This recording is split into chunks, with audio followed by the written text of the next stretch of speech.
Hello मेरे rock stars, कैसे हो आप सब। This is an English educator Magnolia. Welcome to next toppers, जहां हम देश का भविष्य बनाते हैं। सबसे पहली बात तो हार्टिएस्ट कॉन्ग्रेचुलेशंस, आप क्लास 11th में आ चुके हो। अब एक अचीवमेंट, हाई स्कूल स्टूडेंट्स बन गए हो अब आप, है ना। आप मतलब अभी सोचोगे कि कैसा रहेगा साल, ठीक रहेगा नहीं रहेगा, but this marks the beginning of a new journey. इस साल से आप एक नए रास्ते पे चलने वाले हो, है ना। अब इंग्लिश का पर्सपेक्टिव अगर मैं लेकर आऊँ यहाँ पे कि इंग्लिश का जो सब्जेक्ट है इसका रास्ता कैसा होगा, कौन से रास्ते पे चल के हम स्ट्रेटेजिकली बहुत अच्छा स्कोर कर सकते हैं, क्या टिप्स एंड ट्रिक्स होने चाहिए, क्या स्ट्रैटेजी होना चाहिए साल के स्टार्टिंग से कि पूरे साल हमने अगर ये इस तरीके को यूज़ करके इंग्लिश का प्रिपरेशन किया तो बड़े आसानी से हमारा जो फाइनल एग्जाम्स होगा वो भी हम एकदम मचा के आएंगे उसमें। तो ये सारी चीज़ें करनी कैसे है, उसी का डिस्कशन लेके आज हम आए हैं हमारे इस छोटे से 101 डिस्कशन में, ठीक है। तो चलो विदाउट फर्दर डिले जल्दी से समझते हैं कि हम कौन सा रास्ता चुनेंगे, क्या स्ट्रैटेजीज अपनाएंगे, क्या क्या चीज़ें हमें समझनी है, वो सारी चीज़ों पे एक बारी नज़र डाल देते हैं। सबसे पहला, सिलेबस में आता क्या है एक बार ओवरव्यू समझना बहुत ज़रूरी है, उसके बाद तो हम स्ट्रैटेजीज अपनाएंगे, है ना। तो सिलेबस में ऊपर नीचे करके दिखता सिमिलर है 10th के तरह ही। आरसी भी है, ग्रामर भी है, राइटिंग स्किल्स भी है, लिटरेचर भी है, सारी चीज़ें, लेकिन डिफ़िकल्टी लेवल थोड़ा हायर है, ठीक है। तो आरसी का जो आपका सेक्शन होगा, आरसी का section is going to be of 26 marks. इसमें 2 पैसेजेस होंगे। एक बहुत इंटरेस्टिंग चीज़ इसमें ऐड होती है which is note making and summarisation. मतलब इनके वन शॉट्स वगैरह सब ऑलरेडी है, देख सकते हो, लेकिन trust me on this, it is very scoring और बहुत इंटरेस्टिंग। अगर आपने एक बार ही समझ लिया ना, इसको क्रैक कर लिया ना कैसे करते हैं, बहुत इंटरेस्टिंग होता है नोट मेकिंग, ठीक है। तो आरसी का सेक्शन टोटल 26 मार्क का आता है। उसके साथ साथ ग्रामर और राइटिंग स्किल एक साथ होता है सेक्शन बी में, that is going to be of 23 marks. अब 11th और 12th दोनों ही ग्रेड्स में ना राइटिंग स्किल का पार्ट इतना इंटरेस्टिंग है, इतने अच्छे टॉपिक्स है इसमें कि आप भर भर के मार्क्स ले सकते हो, क्योंकि आप अपना क्रिएटिविटी भी दिखा सकते हो इसमें। Next if we come to literature, जो हमारी 2 किताबें हैं उनको मिला के टोटल 31 मार्क का आपका सिलेबस रहता है, ठीक है। लेकिन मैम कौन से पार्ट में कितना मार्क डिस्ट्रीब्यूशन है, साल के बिगिनिंग से कैसे स्ट्रैटेजी अपनाए ताकि पूरे साल हमने अगर ऐसे पढ़ाई करी तो बाद में इंग्लिश को लेकर स्ट्रेस नहीं लेना है, वही स्ट्रैटेजीज को समझने के लिए इन डिटेल सिलेबस को समझना बहुत इंपॉर्टेंट है। अब देखो, जो सेक्शन ए है, मैंने कहा इसमें आरसी के पैसेजेस होंगे, 2 पैसेजेस होंगे। एक अनसीन पैसेज जिसमें आपके जैसे रहता है नॉर्मली एमसीक्यू क्वेश्चन हो गए, सिनोनिम एंटोनिम क्वेश्चन हो गए, सब्जेक्टिव क्वेश्चन हो गए, इनके मिक्सचर आएंगे। एक आपका रहेगा unseen case based factual passage, ठीक है, विच इज़ कंपैरेटिवली ईजियर क्योंकि फैक्ट सारे दिए हुए हैं, उन्हीं से सवाल हमें निकालना है। उसके बाद आपका रहता है नोट मेकिंग और समराइजेशन, मतलब एक वहाँ पे भी डेटा या पैसेज कुछ रहेगा, उसको डिकोड करके आपको उसका एक नोट बनाना है। जैसे हम लिटरेचर में, मैं हमेशा कहते हुए आई हूँ, जो मेरे 10th के रॉक स्टार्स अभी 11th पे आए हो उनको पता होगा, मैं हमेशा बोलती हूँ कि चैप्टर के की पॉइंट्स बनाओ, है ना। अगर आपने वो प्रैक्टिस किया हुआ है तो ये नोट मेकिंग आपके लिए हलवा होगा। क्या कुछ नहीं करना होता है, सिंपल एक पैसेज है, उसको पॉइंटर बाय पॉइंटर उस पूरे पैसेज के की पॉइंट्स बनाने हैं, नोट्स बनाने हैं, एंड आपने जो नोट्स बनाया है उसको यूज़ करके एक बहुत शॉर्ट एंड क्रिस्प 50 वर्ड का समरी बनाना होता है। यही आपका नोट मेकिंग और समराइजेशन होता है, ठीक है।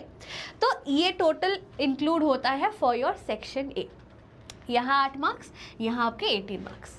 सॉर्टेड, क्लियर है। आगे बढ़े, राइटिंग स्किल का देख लेते हैं, चलो एक बार।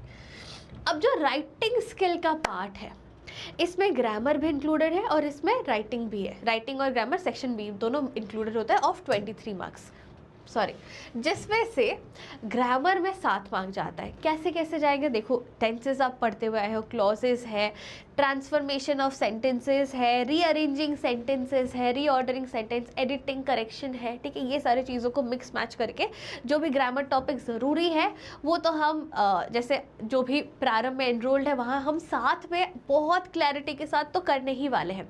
जो प्रारंभ में एनरोल्ड ना भी हो उनके लिए भी सोल्यूशंस है। क्या है, सारे मेरे रॉक रॉकस्टार्स मेरे हैं ना, चाहे आप प्रारंभ में एनरोल कर चुके हो जहाँ और क्लैरिटी के साथ क्रिस्प तरीके के साथ पढ़ाया जा रहा है, बहुत डीप अंडरस्टैंडिंग के साथ, बहुत सारे एग्जाम्पल्स के साथ पढ़ाए जाएंगे। जो प्रारंभ में है उनके लिए तो ऑब्वियस सी बात है, हम हाथ पकड़ के ऐसे चम्मच से खिला खिला के समझाएंगे।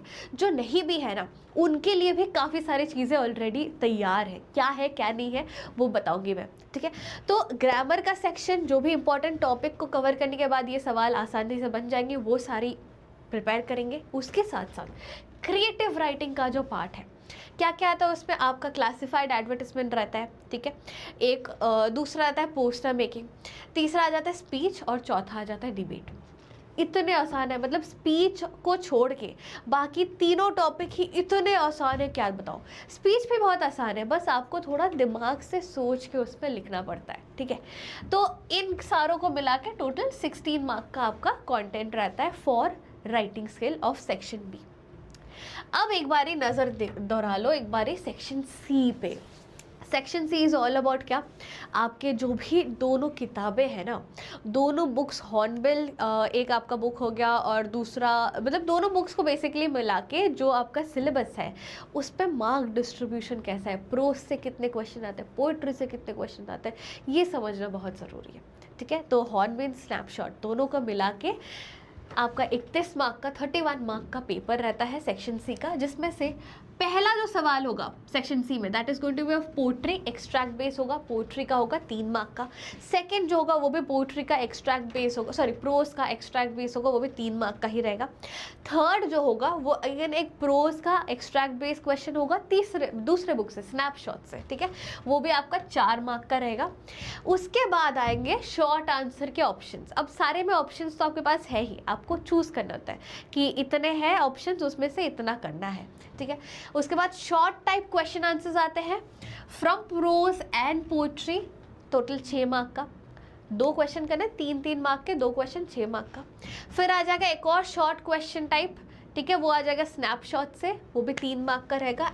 एंड उसके बाद आते हैं लॉन्ग आंसर टाइप क्वेश्चन, जिसमें competency based, opinion based, value based etcetera आते हैं। पहला लॉन्ग क्वेश्चन जो भी होगा वो पोएट्री, प्रोज दोनों में से किसी से भी हो सकता है, हॉर्नबिल से होगा। और दूसरा जो होगा लॉन्ग आंसर वो प्रोज ही होगा, क्योंकि वो स्नैपशॉट से होगा, ठीक है। तो दोनों ही 6-6 मार्क्स के आ जाते हैं। अब मैम सिलेबस तो बता दो कि स्नैपशॉट और हॉर्नबिल में चैप्टर्स कौन कौन से हैं, वो भी देख लेते हैं। हॉर्नबिल में प्रोज नाम का आपका आ जाता है portrait of a lady, we are not afraid to die if we can be together, discovering truth, कहाँ गया, the adventure, silk road, father to son poetry. तो ये लाइक प्रोज हो गए। पोस्टर में आपके फोटोग्राफ आ गया, लिबर्नम टॉप आ गया, वॉइस ऑफ रेन आ गया, चाइल्डहुड आ गया, सिल्क रोड आ गया। बहुत प्यारी प्यारी चैप्टर्स है, ट्रस्ट मी ऑन दिस, बहुत प्यारे। स्नैपशॉट में summer of beautiful white horse, address, mother's day, birth और टेल ऑफ मेलिसिटी। ये तो इतना फनी है कि पूछो ही मत मुझसे, ठीक है। तो सिलेबस हमने बहुत अच्छी तरीके से देख लिया, समझ लिया कि हमें इस साल कवर क्या क्या करना है। लेकिन मैम सिलेबस समझ गए, मार्क डिस्ट्रीब्यूशन समझ गए, अब आप स्ट्रैटेजी बताओ कि कैसे हम पूरे साल मेहनत करें, स्ट्रैटेजी करें, स्मार्ट वर्क करें कि गधों की तरह हार्ड वर्क करें। तो वो समझने के लिए let's become a little chill, calm down हो जाते हैं, ठीक है, थोड़ा शांति रख लेते हैं, क्योंकि हमारे पास एक फुल प्रूफ स्ट्रैटेजी है कि 11th में हमें क्या करना है। सबसे पहली चीज़, जो भी प्रारंभ के बच्चे हैं उनके लिए तो एक्सक्लूसिव टेस्ट्स होने वाले हैं, लेक्चर्स आने वाले हैं, क्वेश्चंस मल्टीपल मिलने वाले हैं, everything is going to be there. लेकिन जो मेरे रॉक स्टार्स इस साल प्रारंभ में एनरोल नहीं कर पाए हैं, लेकिन मेरे ही रॉक स्टार्स है ना, उनके लिए भी तो कुछ होना चाहिए। तो 1 शॉट वीडियोस आपके लिए तैयार है, प्लेलिस्ट ऑलरेडी तैयार है। तो 1 शॉट वीडियोस देखो, बहुत मज़ेदार है, स्पेशली राइटिंग स्किल्स वाले या टेल ऑफ मेलिसिटी वाले चैप्टर ले लो, बहुत मज़ेदार तरीके से बनी हुई है। 1 शॉट ऑलरेडी है प्लेलिस्ट एक। और एक सीक्रेट अगर मैं बताऊँ ना, तो मेरे प्लानिंग में है कि एक तो ये to the point crisp summarise तरीके से 1 शॉट बनी हुई है, मेरा इस साल का प्लानिंग है कि मैं आपको एक और प्रोवाइड करूँ डिटेल्ड एनालाइज या मतलब पूरा detailed understanding of the chapters one shot के तौर पे।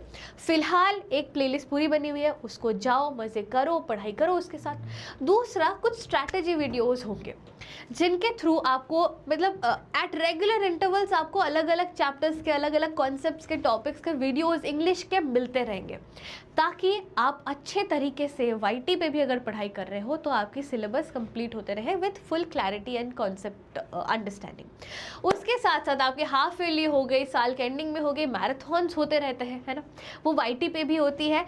जो ऐप पे बच्चे क्लासेस कर रहे हैं, एनरोल्ड है, उनका तो अलग ही है, छोड़ दो, बट जो वाईटी पे क्लासेस पढ़ाई कर रहे हैं ना, उनके लिए मैराथन्स आते रहते हैं। तो मैराथन्स के थ्रू आपका सिलेबस, अगर चलो बैकलॉग बन गई है मैम, कवर तो करनी है, तो मैराथन्स आ जाया करेंगे, है ना, एंड उसके साथ साथ इंपॉर्टेंट क्वेश्चंस भी डिस्कस होंगे, ठीक है।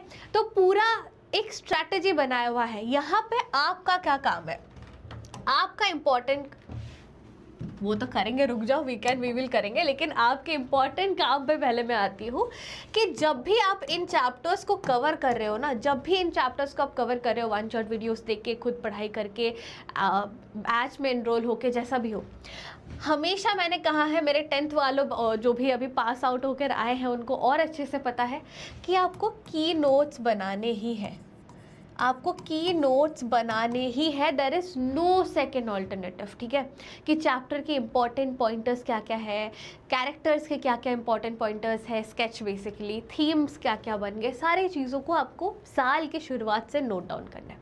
अब आप बोलोगे मैम 11th है, 10th तक हम अलग तरीके से पढ़ाई कर रहे थे, 11th से कोर सब्जेक्ट्स जो है, लैंग्वेज तो है ही है, लेकिन उसके अलावा कोर सब्जेक्ट्स जो है वो उनकी डिफ़िकल्टी भी बढ़ गई है। हम या तो साइंस चूज़ कर रहे हैं, या तो कॉमर्स, या तो ह्यूमैनिटीज़, तो हमारे लिए डिफ़िकल्ट हो रहा है मैम, कैसे करें।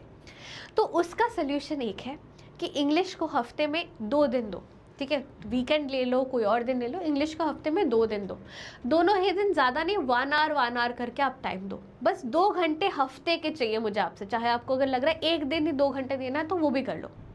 And when you are sitting for those 2 hours for English, एक अपना वन शॉट है, पहले तो चैप्टर को पढ़ो, बहुत ज़रूरी है, चैप्टर को एक दफ़े आपको हर चैप्टर को पढ़ना ही है।